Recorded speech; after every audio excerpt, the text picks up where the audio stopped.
ఈ విషయం ఈరోజుతో తేలిపోవాలి మావా. అమ్మాయిలు అబ్బాయిలు ఇద్దరులో ఎవరు ఎక్కువ మంచోళ్ళు, ఎవరు ఎక్కువ లవ్ చేస్తారు, ఇది అర్థం అవ్వాలంటే మీరు వీడియో కంప్లీట్ గా చూడాలి. ఉమెన్ నైట్ పడుకునేటప్పుడు మెన్ కంటే డాగ్స్ ఉంటేనే కంఫర్ట్ గా ఫీల్ అవుతున్నారంట. దీన్ని సైంటిఫికల్ గా కూడా ప్రూవ్ చేశారు కూడా.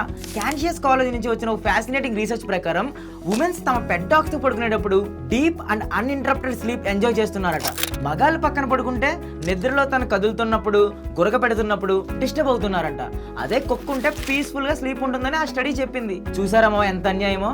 మనం పక్కన ప్రశాంతంగా పడుకోవడానికి కూడా పనికిరాము, కానీ మగాళ్ళు మంచోళ్ళు మావా. ఎందుకంటే ఉమెన్ కు నైట్ పడుకునేటప్పుడు మగాళ్ళు అక్కర్లేదు, కానీ మగాళ్ళకు మాత్రం పక్కన పడుకునేటప్పుడు ఉమెన్ కావాలి.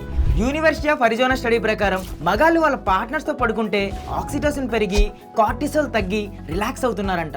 అంతేకాదు ఉమెన్ పక్కన పడుకుంటే మగాళ్ళకు ఎమోషనల్ సేఫ్టీ అండ్ సెక్యూరిటీ దొరికి డీప్ స్లీప్ లోకి వెళ్తున్నారట. అన్నట్టు ఇదంతా చెప్తుంటే అనిపించింది, మెన్ కన్నా డాగ్స్ తో ఉమెన్ కంఫర్ట్ గా ఫీల్ అవుతున్నారంటే ఇది ఎవరి తప్పు? కమెంట్స్ లో చెప్పండి.